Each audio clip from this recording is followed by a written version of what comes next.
Everything looks better than last year. No, so this one is AAC Yellow 80. It's up to 10% yield advantage over Indante. It has a really good clean sample to it, and early season bigness to it. So I mean, with most things, like it'll get going fast with moisture, but it fills in really quick and nice. So the alternative to it for a hybrid option was kind of soft launched this year was AAC Brown Elite. So that would be the replacement for AAC Brown 18, and that's just for a milling side of things, just for, I believe it's the viscosity that they're trying to match with the Centennial. So and that's just an end user thing. So but the Brown Elite, it's a 20% yield advantage over Centennial. And so this Yellow 80, it's not a full hybrid, it's a composite hybrid. So they weren't able to fully make it a hybrid, but hopefully in the future.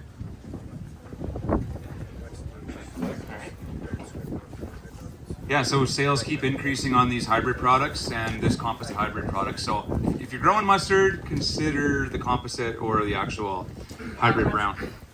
Yes? How much more advanced compared to the Andante? So last year we did a comparison of Indante versus this, and then we got like 3 bushels per acre average and spots the size of this tent with no crop. So, and this year we didn't put a trial in. Yeah, we didn't put a trial in this year on our dryland. So, yeah, I would say generally, unless you're a complete wreck like last year was, generally you should see 5% to 5 to 10% advantage. But at this point this year, how do they compare one to the other? Oh, in the field. Yeah. Well, I don't know if we might have a few customers with comparisons. Yeah, maybe. Yeah, I don't know how they would look compared in the field. I'm not sure you could see it. Like, I'm not sure if you could tell one was better than the other in the field too much, but. What's the biggest insect issues we have with mustard? Not as many, but there's. Flea beetle. Yeah, I always forget, but I always have to look it up every year. But the yellow is not susceptible to something that can always Lygus. Yeah. Okay, so Matt's comment was Lygus bug. Yeah. And it's naturally resistant to cabbage seed pod weevils. Ah. Yeah. So with the hairy pods on it, it's naturally resistant to cabbage seed pod weevils. And that's just yellow. That's yellow. Yeah. But If you look at this, it's really hairy actually. Yeah, the Andante is hairy too. yeah. But as for Lygus, like I did a lot of sweep netting last year, and you have to get to a high threshold for them to see any sort of damage to it. But it's always a lookout, right? So. Yeah. So and here we've got Proclaim Lentil. So we've got Simi lentils as well, but we got a little bit of those. But these Proclaim, they were on irrigation this year because going into this season it looked like drought, and I'm like, man, I can't afford not to have enough seed to sell this year. So we put a bunch on irrigation because we just needed production. And in hindsight, we probably didn't need to do that, but we've got some lentils on irrigation. So I think Nathan and the crew, I don't know how many times they're going to fungicide this crop, maybe 2 to 3 times, I'm not sure, but they hoping for 40 to 45 bushels, maybe 50 bushels per acre averages on the field, so we'll see. But anyways, Proclaim seems to be hard to beat when it comes to top end yield under extreme drought and under irrigation type conditions, so as we try new varieties. And then we'll do the Faba after, because we'll do that after the winter crops. Okay, so we're gonna go and take a look at these winter crops, starting at that end and working this way.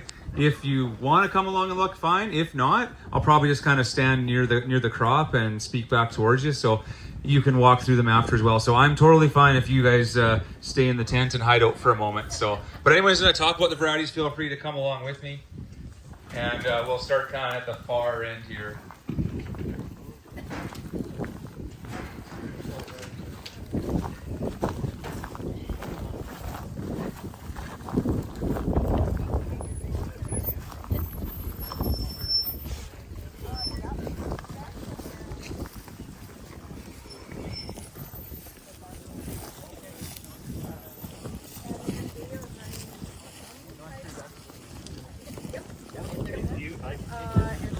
Okay, so from a seating standpoint, you're the holder. So these were seeded on September 20th. So that's a little bit on the back end for fall crop, for hybrid rye planting. That's, you know, about the back end that we want to go here for fall crops, especially for fall rye for the hybrids. So September 20th, and fungicide, insecticide, seed treat, the Pro and Stress Shield. The hybrids have 23 plants per square foot, so that 1 unit per acre. The rest were the Tadius. We had a 25 plants and a 40 plants, and then we had at the back end the winter wheats at 40 plants per square foot. And canola stubble again, of course. And then the fertilizer was spread on in the spring, which on the fall crops, it probably didn't get full advantage of the full fertility because spreading on fertilizer in the spring and watering it in doesn't really work that well. So I'd like to see all the fertility put down in the fall. But when you're doing smaller fields, it's sometimes a little more challenging to get that stuff done than bigger production fields, I find. 80 pounds of 1152 with the drill in the fall. And there was actually no fungicide in season. So typically we can load up on everything, but there was no fungicide across any of these this year, actually.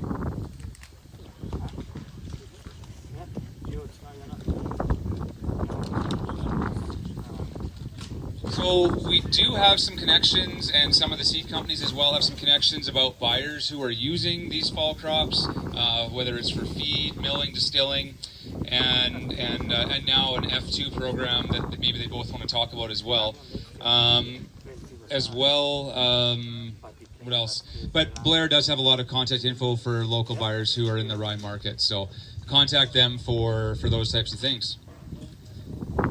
Blair, do you want to talk about forages, what you've done out here, or should we do that more in the middle? No, we can do it right. Okay, let's talk about that right now. So on the hybrid rye, I did 3 different cuts. I actually just finished my last one yesterday. But the first one was the boot stage cut, which was done on May 28th. That's your quality cut. And then I did the milk stage cut on June 26th, which would be your tonnage cut. My last one was an opportunity on the regrowth from the boot stage. So typically you're seeing around 60 to 70%, and I think it's going to be all of 70% at least this year. I haven't calculated all the data yet, but looks good. So that one I take to milk. This one was later milk this year. It just heat kind of pushed it a little further along on me there. And then on the triticales, I got it at milk stage. Maybe like it was milk stage, and then the winter wheats I did at soft dough. So those ones were done on July 15th, and then the triticales were done on July 4th. So a little spread out, but that's the maturity difference on cuttings right there. The overall consensus, between them all, they were all pretty similar this year, and it just depends on what you want to use it for, right? Like, depends on what a guy wants to feed, that sort of thing. But hybrid rye, it kind of edged out everything. Some of the experimental or the trical stuff did look really good, but smaller row sizing, so it's hard to put that into perspective a little bit right there. But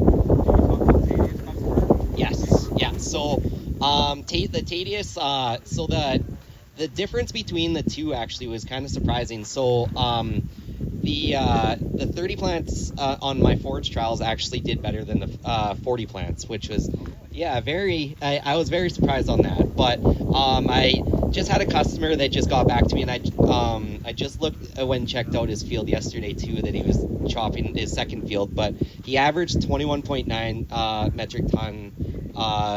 That was actually adjusted to 62%. So, but really strong yields. And the second field that I was at yesterday, it was kind of funny. He was going through a spot where he's like, hey, it's averaging 17 to 18. It's just okay, right? And he sends me a message later. He's like, it's averaging 22 now. So fun. What's that silage worth?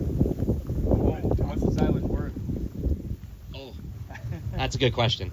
It was for himself. Yeah. So it was right beside his feedlot there. So Yeah, I realized yeah. that. I was just wondering. What it'd be cost per ton sort of thing, or No. What's the value of it? feed value? No.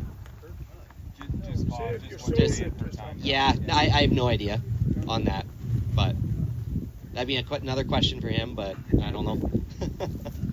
But yeah, very good numbers coming from it, so showing a little bit of promise going forward, right? So Blair will get all the forage numbers posted to our website here in the next week or so, with the forage quality information and yield corrected to 65 is what we typically do. So, but I was amazed with that tonnage. I mean, that's in that corn territory with less moisture, right? So, and less fall risk, I suppose. But as far as timing, we forgot that too. The rye is going to be ready the earliest. The trit, maybe a week later, and then winter wheat again later than that to keep your choppers rolling. So we got Bebop on the far side here. That's not a hybrid. It's a traditional rye, but it's a European variety. It's kind of up and coming. I don't know when it's going to be officially launched or released, but it's going to be available at some point. So, yeah. So I think forage-wise, it might be kind of competitive with the hybrids, but grain-wise, I kind of feel it's not going to be competitive. It's amazing. You can get a crop that looks similar, and the hybrids seem to just magically make the bushels appear. I don't know how it happens. It's like magic in your combine. It's like running green combines. We need John Deere as a sponsor. So new for this year, Colette, would you say this was kind of marketed as more of a drought-resistant kind of variety? Okay. Yeah, so Kasani's kind of new this year, and a little bit of maybe a drought resistance, if that's the case. Any other comments on it? So this one's shown a little bit more, I shouldn't say yield bump, but a more of a tolerance. It likes sandy soils, drier, and then we see that differential with competitor varieties, including our own. So yes, it's targeted sort of for that sandy soil, drier, and in some cases too, although they're both multi-use, I guess. This one, if guys are carrying our Performer and the Kasani, they're saying maybe we'll carry the Kasani as the grain type and Performer as the forage, although they both have good grain quality, so you can chop them and then take them to grain as well. Thank you. If you're wondering why we got two plots of the same varieties, because last year we did a little trial with Bionic on the seed and saw some results. So we're like, let's maybe look again and see if we can see a difference in yield with one to the other based on putting that nutrient product on the seed. So not really replicated, but kind of as good as it's going to get for us, I think. So we'll move over to the Serafino here. Serafino, it's kind of our slam dunk variety. I find it's just it's been around for a little bit. I'd call it an industry standard, and it just seems to do really, really well all the time. Kind of got some ergot resistance, reasonable lodging resistance, grain or forage. It seems to be kind of does it all. Yannick, did you want to talk a little bit about kind of who you are and what's, and maybe mention, I'll get Colette to mention it too, but maybe mention the F2 program that's kind of up and coming as well. Yeah, thank you. Thank you. We are the company who is bringing the marketing manager to hold the flag, making sure it's not flying away. Having said that, this is co-marketing manager out of Vermilion, Alberta. My name is Yannick. I'm from Germany. Moved to Canada last year in February and overseeing the sales side now. I'm working as a national sales manager to build the sales team step by step. I know Serafino, I don't know, since I started with the company, probably since 2018. It's doing very well in Germany, still one of the market leading varieties we have there.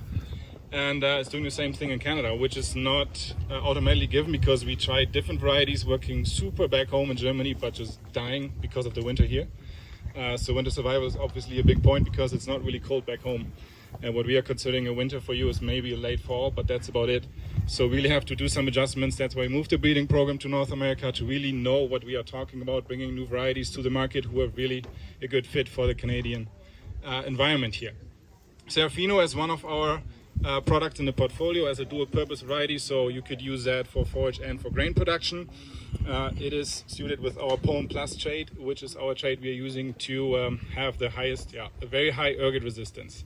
So what that means is our breeders back in the days, they went to Iran, trying different OPs, different wild forms of rye, and found an OP variety which is able to shed a huge amount of pollen.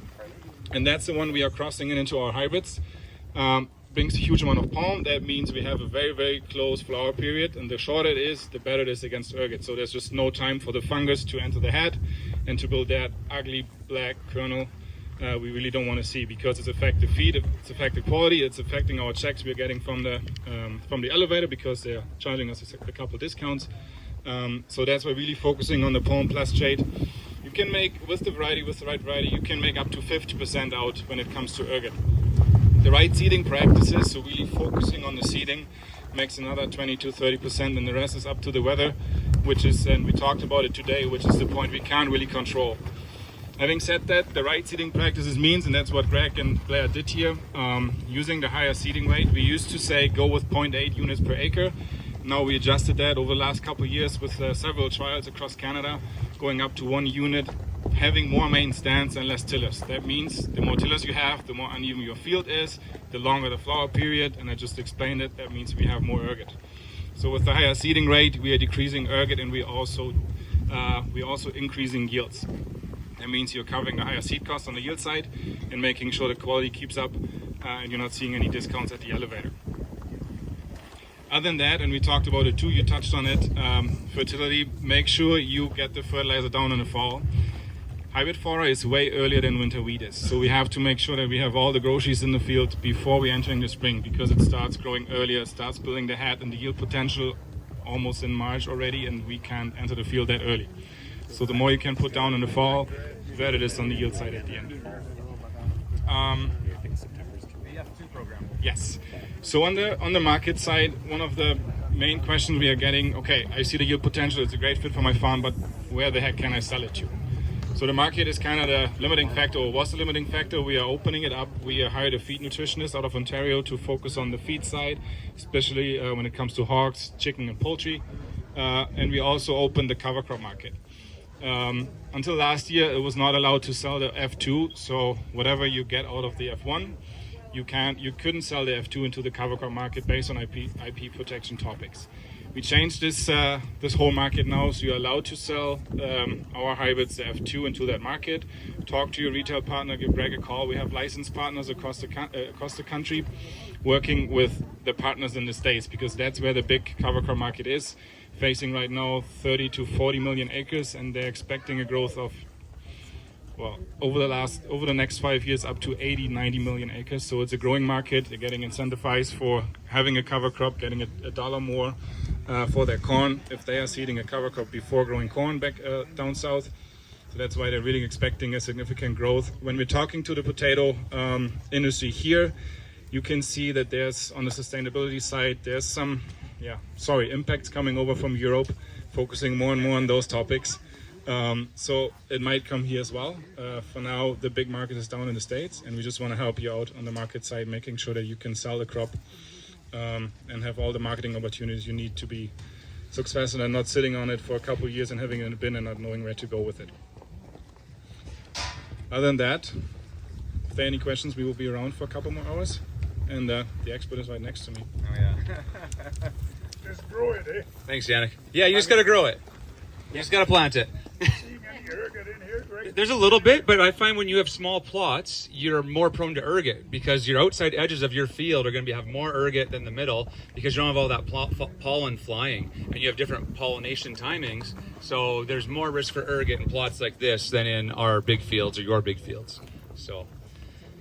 So as far as planting in dry soil, I've seen rye planted into sandy soil that was really dry, and I thought it was not going to grow. And all of a sudden it's like, oh, we missed our herbicide timing here, because it grew and it was up.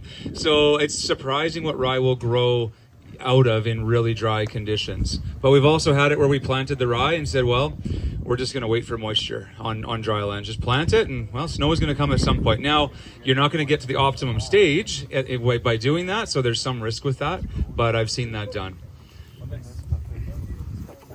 On that topic, so when it's dry in the fall, don't start to chase moisture. You have to treat it like your canola, so make sure you get it in shallow, aim for 3/4, maybe an inch of a depth. Slow down a little bit, but don't go too deep, because that will affect definitely your your plants counts per square foot before winter. It will affect your winter survival, and you will have more ergot because you have just a more stagey field at the end.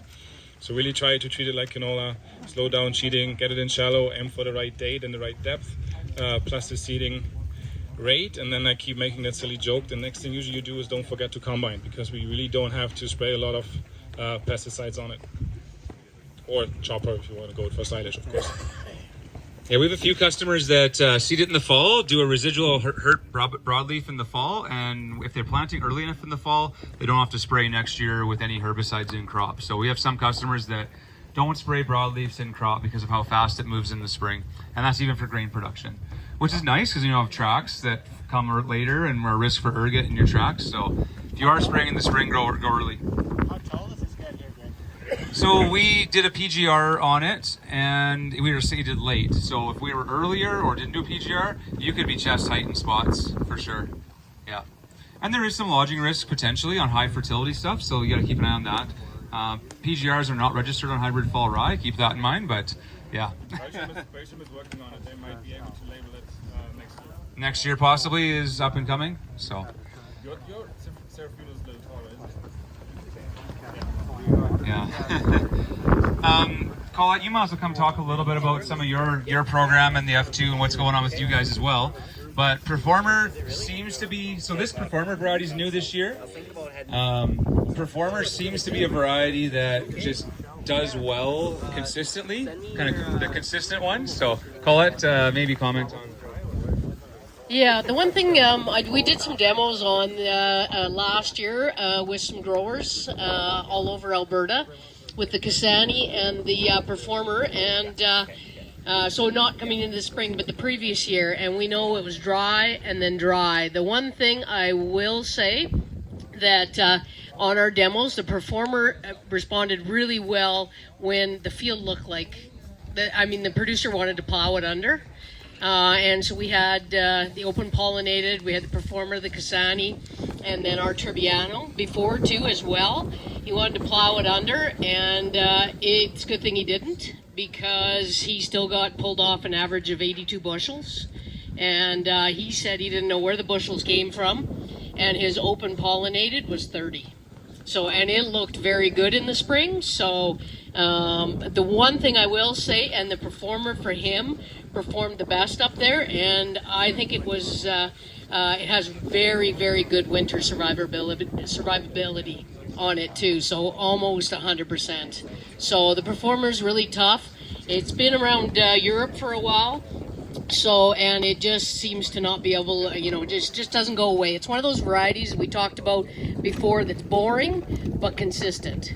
So, and I know Yannick talked about the Pollen Plus gene, and you'll probably see if you got, although Greg shortened these a little bit, so it's harder to see. So if you see those differentiation, we just use our SU uses a little bit of a different method to get that pollen shed, and it's blending it with an open pollinated. So they've chosen not to use the Iran9 gene, and they've gone with this method. So it is a blend.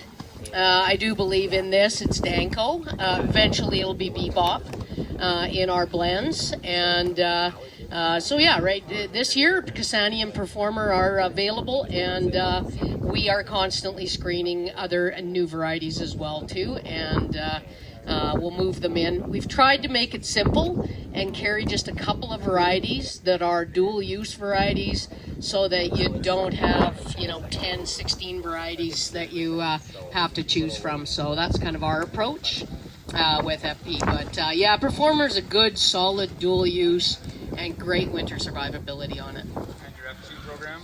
So our F2 program, we do have one as well going into, and it's that cover crop in the US. So you'll have to work through your retailer, and the retailer through FP and the retailer will have relationships that they can sell into that cover crop market, because again, it is a blend market too, right? So so work with Greg and FP. So yeah, we do also have a F2 or a cover crop solution to sell into the US. So just work with your retailer, work through Stamp Seeds,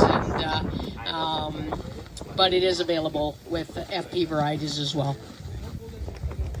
Yeah, and on the F2, I don't know if we have it figured out yet because it's more of a central, like Manitoba, part of Saskatchewan than here. There could be some opportunities here, but I don't know how that's going to shape up. So, yeah, it might need a little time. So, let's move along here, back kind of under the tent a little, out of the wind. I don't know right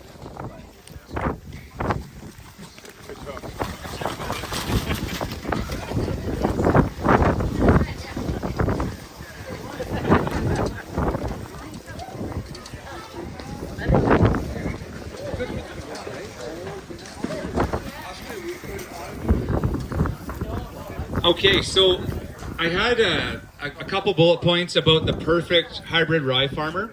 People liked it. I modified it a little bit, and I'll just kind of say them again, and then we'll go on to the Tedious. But, you know, if I could pick the perfect rye customer, the perfect rye farmer, it would be, number one, talk to us early, make a kind of a plan about it, because the worst thing is when you think you want to plant fall rye September 15th, and it's like, now it's a panic. If you plan a little bit early, and even if you don't do it, that's fine, but at least think about how it could happen if you were to put it on a field on your farm. How do you or what variety, what fertility, markets, things like that, so it's not a panic in the fall. Seed early. I would suggest in this area, August 25th to September 10th is perfect. Get that fall tillering happening. And less irrigate suppress weeds by getting that fall tillering. Residual herbicide with your burn-off, or maybe a late fall burn-off of weeds if you can get it in and you have some volunteer whatever coming, weeds or things like that. Good seed to soil contacts. We've seen fields that got planted in just to get it done quick, but then the seed to soil contact and evenness wasn't real great. So I would almost rather that person do a tillage pass and make sure that that seed to soil contact is as good as you can get. Slow the seed drill down. Think like you're planting canola, like Yannick said. Shallow, 3/4 inch. Go slow. Narrow spacing if you can, or paired row openers if you can. I like narrow spacing on the fall crops. I like it on every crop actually, at least every cereal. Use all the NU in the fall, so mid-row band, however you're going to do it, get it on in the fall. Don't use ESN. ESN isn't available early enough for fall rye. That's fine for winter wheat, but for fall rye, don't use ESN is my suggestion. 1 unit per acre, so that's about 23 plants per square foot. If you're following barley or another cereal, try and get that barley germinated, harrow it, water it, get it germinated so you can get it killed before your fall rye is up or planted, because otherwise it competes with your fall rye in the fall. That's all I have.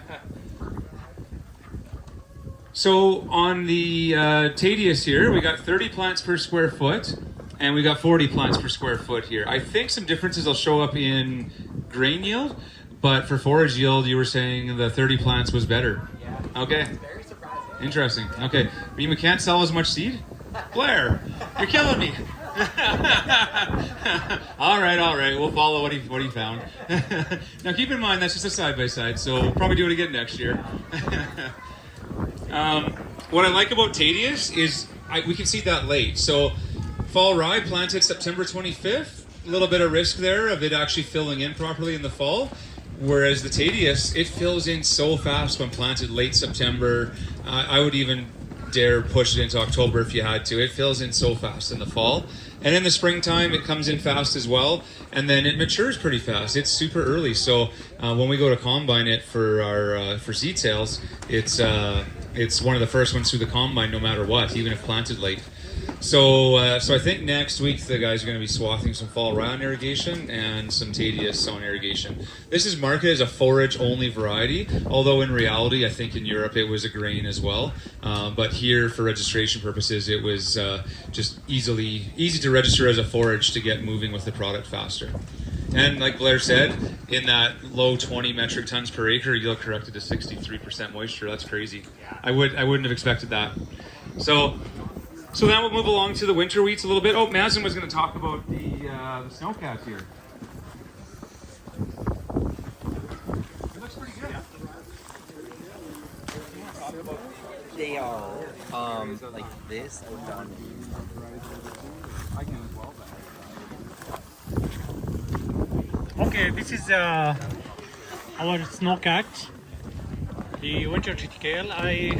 I should mention a few things about growing winter cereal. Like this year is perfect year to see how benefits growing winter cereal, whether sweet or wheat or triticale. We have snowcat at Lacombe, Central Alberta, where we have the harsh winter, and we had very good early establishment for the crop, and then we had the snow, and the winter survival was like 100% for snowcat. And I can tell you, it's planted just side with the spring triticale, and from now I can tell the yield, whether it's forage or grain, is going to be 25% over the spring under dry land. So it's like really there is advantage of including winter cereal in your crops or in your farms. Snowcat kind of improvement to over Metzger and Luma, those kind of old late little bit winter triticale. We reduced the plant height a little bit, but we increased the head size. So this line doesn't lodge, and it's 12% over Metzger for grain yield. Probably similar for the forage, but there is improvement for the forage quality over the Metzger and the Luma line. The cross is between one line from Poland, and the other is our bunker, Bobcat. So that's kind of our short old variety. So that's about the AB snowcat. And yeah, do you want to say? Can you talk about winter survival of some fall trips versus these varieties? Let's get that basically. So. Yeah, last time I had chat with Greg about we grew some varieties. We got them from seed company. They are trying to promote winter triticale for, let's say, Central Alberta, and we plant them just side by side with the AB snowcat, and actually we got like 80, 85, 90 survival, even they were planted late, but snowcat was kind of almost 90, and we have like 0 winter survival for the other lines were considered winter. So I just mentioned to Greg that it's very important if you want to include winter triticale. What works good over here, it doesn't mean it's gonna work in Central Alberta. Our winter is harsh over there, so we really need kind of high level of winter survival. Any questions from Aslan on winter trits or snowcat? Lots of biomass there. Right. It's a good for forage. You're getting good biomass. Yeah, in Lacombe it's up to this high. Yeah, It's a massive yield. I Yeah. couldn't rogue it because I couldn't. Oh yes. Yeah, I'm thinking all of these would be a foot taller if we hadn't shortened Yes. things. Yeah. Quite nice. This is even. Yeah. Yeah, so the comments on height, I mean, we used a PGR.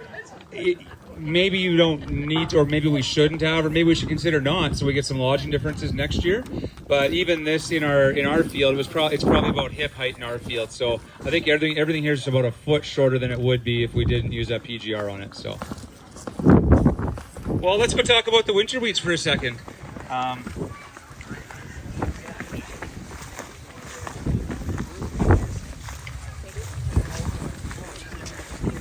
So I think Rob was willing to talk. Rob Graff, if you're, oh yeah, here you are. I think he was willing to talk about his little children here. The short of it is cold front launches this year. We have a seed available of both of these, and we've seen cold front be a little higher yielding, maybe 5% actually in some cases, than wildfire, and a touch earlier. And that's the sell.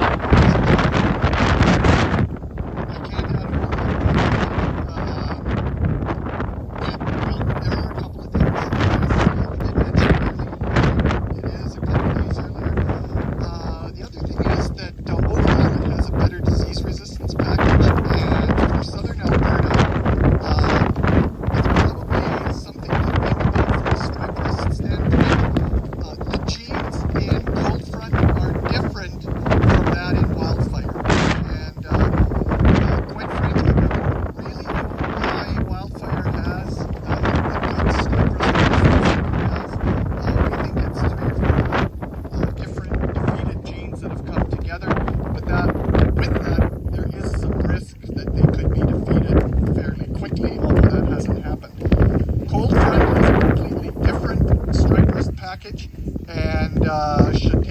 well into the future.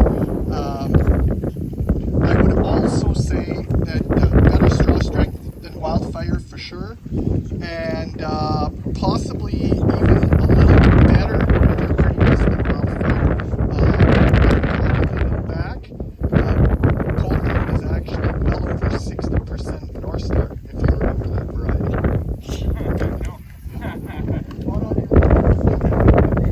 I've heard the name, but never dealt with North Star, so I think that was before my time. Any questions on winter wheats here? But we do have inventory. Well, thinking of that, on inventory on all these. So, other than Tadius we got to get some more in the bin and get it processed before we can ship. But because we sold out last year, but all the fall rise down there, we have inventory in the bin. We have seed in tote bags, treated, ready to roll. And of the winter wheats, we have both of these cleaned and ready to roll of last year's inventory. So if you need to get seed home, you can do that right now for everything but the Tadius. So all it takes is to line that up with Blair. So the overdrive, we never mentioned that. This variety doesn't have a label on it, but maybe more of an eastern prairies thing. It's a new one for Seacam as well, but we didn't actually decide. Yeah, Overdrive is the last variety that I put out prior to retiring. And the reason I call it Overdrive is it was really a culmination of all the things I was trying to do in the program for the past 25 years or so. And it meant that we reduced weight, good long-term resistance, high maturity, high yield, high protein, and it's got the best disease package of any other wheat out there. It probably has its best data in Manitoba. Farmers are still looking for that CDC Falcon replacement because of its earliness and disease resistance. So I think that's where it's probably best targeted. Not quite the same yield as Cold Front, so we'll see just how that goes.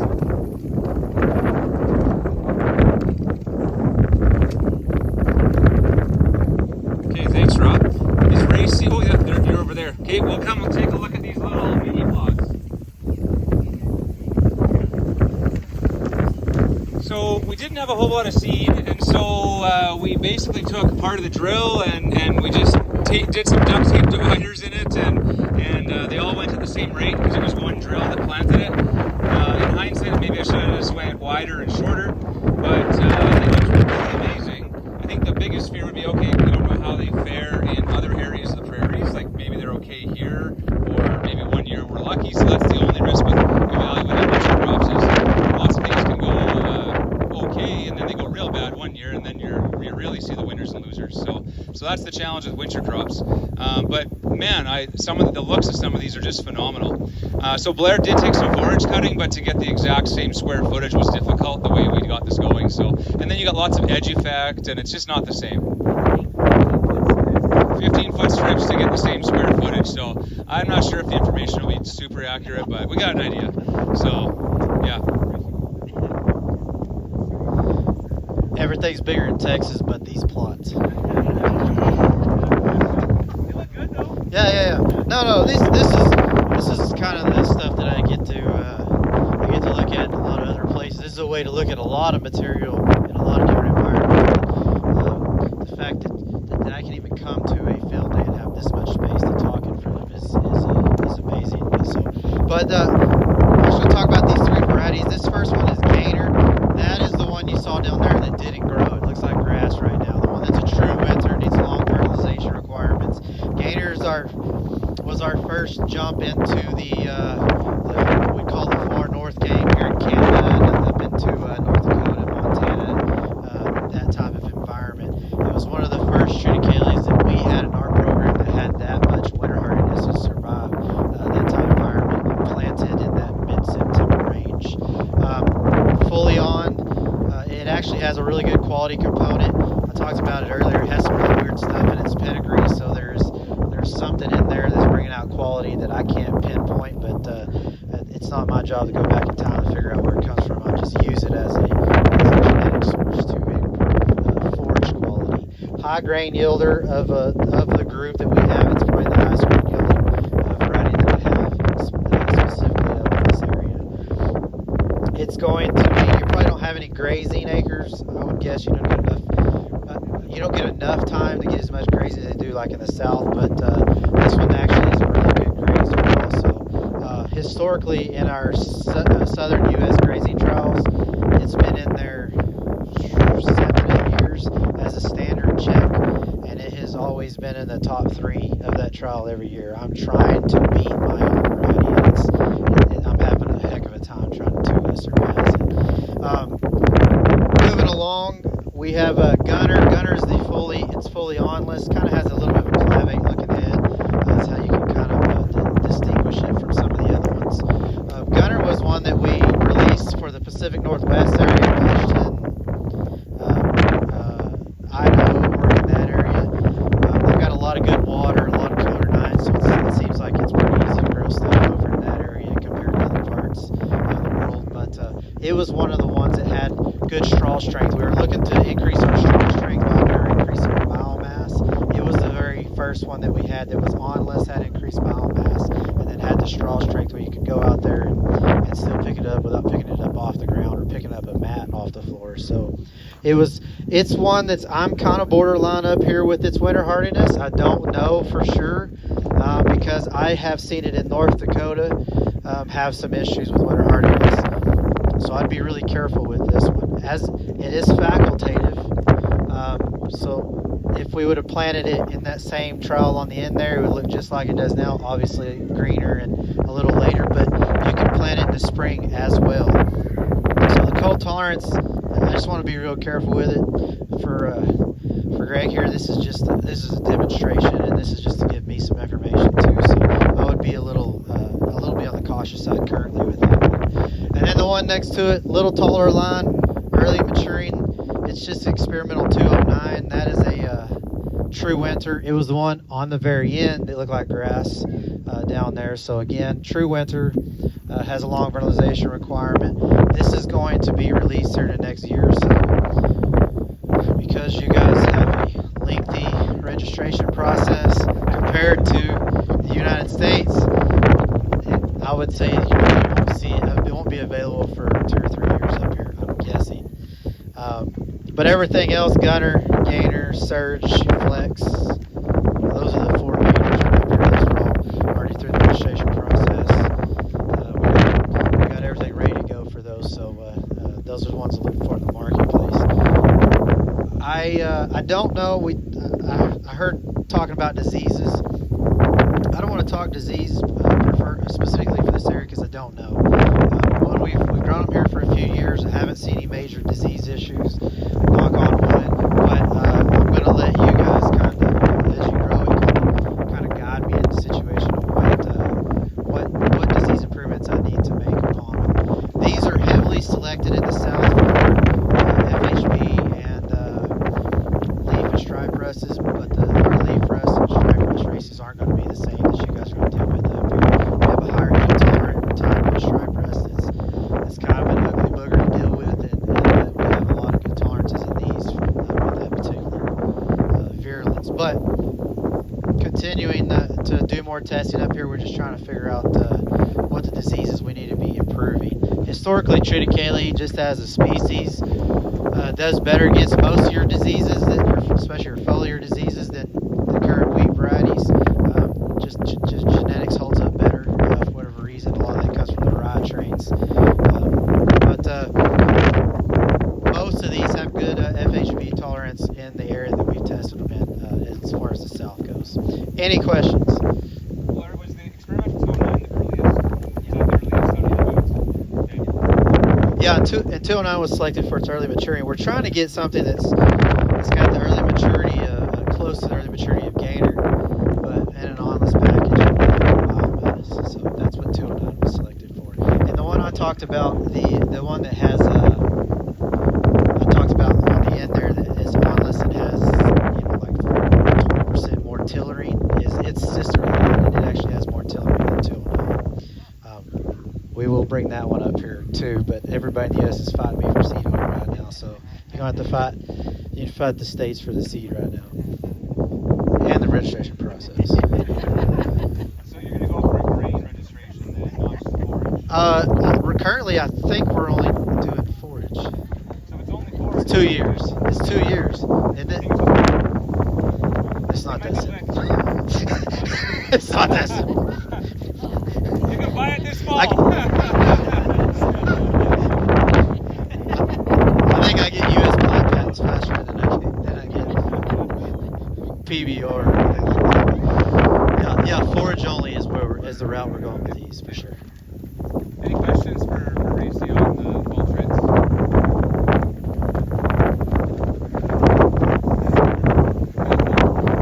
Anyways, I think there's a big opportunity for fall triticale to edge into the other fall crops a little bit. I feel like that's going to be a bigger part of our portfolio going forward, especially for the forage customers, a little bit for the grain customers. So, any questions for me on fall crops or Blair or anyone else before we're going to go hide in the tent for a few moments and talk faba beans with Drew and Haley? Okay, if not, we're going to go back into the tables there and we'll have, I don't know, maybe Drew and Haley can fight over it. Who wants to speak first?